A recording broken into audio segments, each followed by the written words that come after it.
Hello everyone, welcome to Priyati education hub. आज के इस टॉपिक में हम बात करेंगे उन संख्याओं के बारे में जिन्हें जानना हमारे लिए बहुत ही इम्पोर्टेंट है, महत्वपूर्ण है। तो आइए समझते हैं उन सभी संख्याओं को। सबसे पहले हम बात करते हैं संख्या के बारे में, है ना। तो इसके पहले जो वीडियो बनाया था उसमें मैंने अंक और संख्याओं के बारे में मतलब डिटेल में डिस्कस किया था, तो इसमें भी बता देते शॉर्ट में। संख्या अंक जो होते हैं वो 0 से लेके 9 तक होते हैं ना। मतलब टोटल कितने अंक होते हैं? 10 अंक होते हैं, है ना। 0 से लेके 9 तक के कितने अंक होते हैं? 10 अंक होते हैं। और इन्हीं अंकों से मिलकर संख्याएं बनती हैं। जैसे मान लो ये वाली है ना, तो यहाँ पर 7, 6, 2, 1 ये वाले अंक होगा और इनसे जो पूरी संख्या ये क्या है? ये संख्या है। चलिए अब हम बात करते हैं संख्या के प्रकार के, है ना। संख्या को 2 भागों में बांटा गया। एक तो होता है अवास्तविक संख्या और दूसरी होती है वास्तविक संख्या, है ना। अवास्तविक संख्या को काल्पनिक संख्या या इमेजिनरी नंबर भी बोलते हैं और वास्तविक संख्या को रियल नंबर बोलते हैं। ठीक है। अब एक एक करके इसको समझते हैं कि काल्पनिक संख्या कहलाती क्या है। तो उसकी डेफिनेशन है, यदि किसी संख्या का वर्ग करने पर उसका वर्गफल हमेशा ऋणात्मक राशि होती है तो वह संख्या काल्पनिक संख्या कहलाती है। ओके, चलिए एग्जाम्पल समझ लेते हैं। जैसे मान लो कोई संख्या है -4 पे एक करनी लगा दी, है ना। तो यदि इस वाली संख्या का हम वर्ग करेंगे तो कितना आएगा? वर्ग से वही वर्गमूल कट जाएगा, है ना। तो आंसर क्या आएगा? -4। यदि वर्ग करने पर भी ये संख्या माइनस में रहती है तो ये कौन सी संख्या कहलाती है? काल्पनिक संख्या कहलाती है। ओके, आई होप आपको समझ में आ गया होगा। चलिए अब वास्तविक संख्या की बात करते हैं। तो वास्तविक संख्याएं वह संख्या कहलाती हैं जिसका वर्ग करने पर वर्गफल हमेशा धनात्मक राशि प्राप्त होती है, वास्तविक संख्या कहलाती है।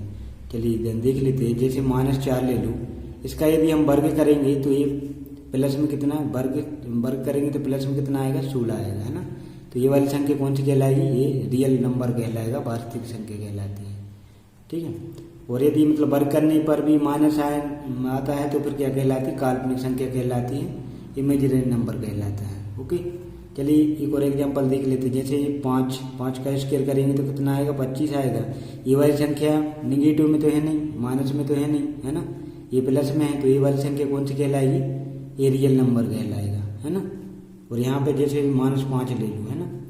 इस पे मतलब जितने भी करनी वाले हैं और मतलब अंदर मतलब करनी के अंदर माइनस में है तो वो सारी मतलब काल्पनिक संख्याएं कहलाती हैं, है ना।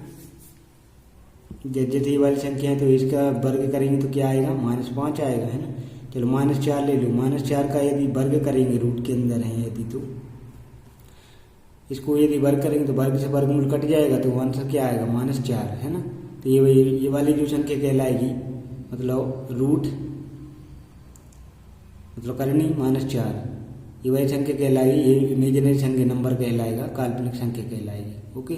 और रियल नंबर क्या होता है? यदि किसी संख्या का वर्ग करते हैं तो फिर यदि वो पॉजिटिव आती है, निगेटिव नहीं रहती, धनात्मक राशि प्राप्त होती है तो वह संख्या क्या कहलाती है? वास्तविक संख्या कहलाती है, रियल नंबर कहलाता है।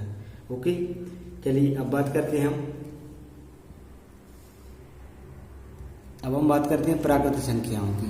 ओके, तो प्राकृतिक संख्याएं क्या कहलाती हैं इसके बारे में समझते हैं हम। तो सबसे पहले इसकी डेफिनेशन देख लेते हैं। डेफिनेशन इसकी है, वे संख्याएं जिनका प्रयोग हम लोग वस्तुओं को गिनने में करते हैं, ना। कोई भी वस्तु हो जिनको गिनने में हम जिस भी नंबर का यूज करते हैं, जिस भी संख्या का हम यूज करते हैं उन संख्याओं को हम बोलते हैं प्राकृतिक संख्याएं। जैसे कि 1, 2, 3, 4, 5 ऐसे करके इन्फिनिटी तक, है ना, अनंत तक। ये वाली जो हो गई प्राकृतिक संख्या है। अब हम बात करते हैं, हाँ, एक चीज और मतलब जो प्राकृतिक संख्या होती है इसमें 1 जोड़ने पर अगला अंक आता है। जैसे 1 में 1 जोड़ेंगे तो 2 आएगा, तो 2 कौन सा अगला अंक हो गया, है ना। सिंपल है, कुछ है तक नहीं है। मतलब इन दोनों के बीच का अंतराल होता है वो 1 होता है, सिंपल सी बात है। अब बात करते पूर्ण संख्या की, है ना। पूर्ण संख्या क्या कहलाती है? पूर्ण संख्याएं की बात करते हैं। पूर्ण संख्या जो कहलाती है, जब प्राकृतिक संख्या में यदि हम 0 को शामिल कर लेते हैं तो वो पूर्ण संख्या बन जाती है। इसकी डेफिनेशन देखिए, यदि प्राकृतिक संख्याओं में 0 को शामिल कर लिया जाए तो उन संख्याओं का समुच्चय पूर्ण संख्याएं कहलाता है। जैसे कि प्राकृतिक संख्या क्या होती है? 1, 2, 3, 4, 5, 6 ऐसे करके इन्फिनिटी तक। यदि इसमें हम 0 और ऐड कर दें, 0 और जोड़ दें तो ये वाली संख्या क्या कहलाएगी? पूर्ण संख्या कहलाएगी। ओके, चलिए अब हम बात करते हैं सम संख्याओं की। सम संख्या क्या कहलाती है? चलिए इसके बारे में समझते हैं। तो सम संख्या कहलाती है मतलब जिस भी संख्या में 2 का भाग चला जाए वो सम संख्या कहलाती है। चलिए इसकी डेफिनेशन देख लेते हैं। उन प्राकृतिक संख्याओं को सम संख्या कहते हैं जिन्हें 2 से पूरा पूरा विभाजित किया जाता है ना। जिस भी संख्या को हम 2 से पूर्णतः विभाजित कर दें वो संख्या क्या कहलाती है? सम संख्या कहलाती है ना। जैसे कि 2, 0, 2, 4, 6, 8, 10 है ना। यहाँ 0 का मतलब उन संख्याओं से है कि जैसे 2 है, 2 के बाद में 0 आया है ना, 3 के बाद 0 आया, तो इस 0 का मतलब इन वाली संख्याओं से मतलब कि सम संख्या कहलाती 2, 4, 6, 8, 10 है ना। यहाँ पे 0 मतलब इनमें इन वाली संख्या से बात हो रही थी। ओके, चलिए अब हम बात करते हैं विषम संख्याएं की। तो विषम संख्याएं जो है, विषम संख्याएं वे संख्याएं कहलाती हैं जिनमें 2 का भाग नहीं जाता है ना। इसकी डेफिनेशन देखते हैं। उन प्राकृतिक संख्याओं को विषम संख्याएं कहलाती हैं, मतलब वे प्राकृतिक संख्याएं विषम संख्याएं कहलाती हैं जो 2 से विभाजित नहीं होती है। 2 से विभाजित कौन सी संख्या नहीं होती? जैसे कि 1, 3, 5, 7, 9, 11, 13 है ना। ये वाली संख्या क्या होती है? मतलब ऐसे मतलब एक अंक छोड़े एक अंक है ना। 1 से स्टार्ट करेंगे, एक अंक छोड़ देंगे, फिर दूसरा अंक आ जाएगा है ना। तो इनको बोलते हैं विषम संख्याएं। जिन भी संख्या का 2 से भाग नहीं जाती, 2 से डिवाइड नहीं होती, वे संख्या क्या कहलाती? विषम संख्या। और जिन भी संख्या का 2 से भाग चला जाए पूर्णतः तो वो संख्या सम संख्या कहलाती है। ओके, आई होप आपको समझ में आ गया होगा।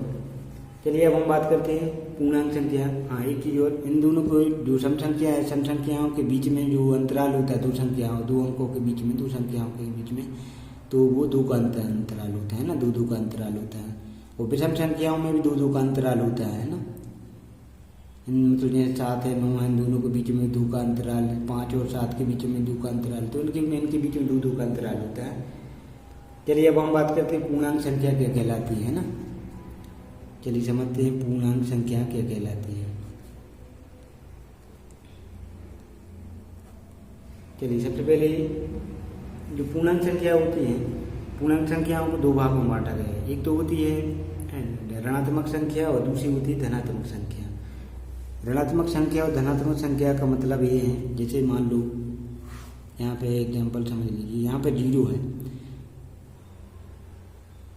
यहाँ पे 1, 2, 3, 4, 5, 6, यहाँ पे सारी पॉजिटिव आएगी है ना। प्लस प्लस वाली इस साइड आएगी, मतलब इनको बोलेंगे धनात्मक संख्या। और 0 की इस साइड आएगी ऋणात्मक वाली, जैसे -1, -2, -3, -4 है ना। ऐसे करके इन्फिनिटी तक, यहाँ पे भी इन्फिनिटी तक। ओके, यहाँ पे भी क्या आएगा? इन्फिनिटी तक। तो ये वाली कहलाती है कौन सी? ऋणात्मक संख्या है। और ये वाली कहलाती धनात्मक संख्या है। यहाँ पे एक चीज़ याद रखना, 0 जो है वो ना तो ऋणात्मक में आता है ना धनात्मक में आता है। ठीक है, तो 0 और जो सबसे छोटी संख्या होती है ऋणात्मक, जितनी भी संख्या ऋणात्मक में होगी, माइनस में होगी, वो उतनी ही छोटी होगी। जैसे -100 है तो और -4 है, तो -100 बहुत छोटा है, और मतलब ये जो -100 छोटा है और -4 ये बड़ा है ना। मतलब जितनी भी बड़ी संख्या माइनस में होगी वो उतनी ही छोटी संख्या कहलाएगी है ना। मतलब कि बढ़ते क्रम में यदि हम देखें तो इस तरीके की होगी, माइनस से यहाँ से स्टार्ट होगी, बढ़ते जो यहाँ से फिर बढ़ते जाएंगे एक अंक है ना। चलिए अब हम बात करते हैं, चलो ये तो हो गई पूर्णांक संख्याएं। पूर्णांक संख्याएं को 2 भागों में बांटा गया, धनात्मक पूर्णांक और ऋणात्मक पूर्णांक। जैसा कि मैंने यहाँ पे बताया कि ऋणात्मक कौन सी कहलाती है? 0 की दाईं वाली कहलाती है, ऋणात्मक वाली कहलाती है ऋणात्मक संख्या है, मतलब माइनस वाली कहलाती है ऋणात्मक संख्या है। और दाएं हाथ में, ये तो बाएं हाथ वाली हो गई ऋणात्मक संख्या, दाएं हाथ वाली हो गई धनात्मक संख्या। जो पॉजिटिव होती है वो धनात्मक संख्या कहलाती है। तो पूर्णांक संख्याओं को 2 भागों में बांटा गया, समपूर्णांक मतलब धनात्मक पूर्णांक और ऋणात्मक पूर्णांक। ओके, और धनात्मक पूर्णांक और ऋणात्मक पूर्णांक को भी दो दो भागों में बांटा गया। तो धनात्मक पूर्णांक इसको धन पूर्णांक भी बोला जाए, मतलब कहा जाता है, और विषम पूर्णांक भी। ठीक, आई होप आपको समझ में आ गया होगा।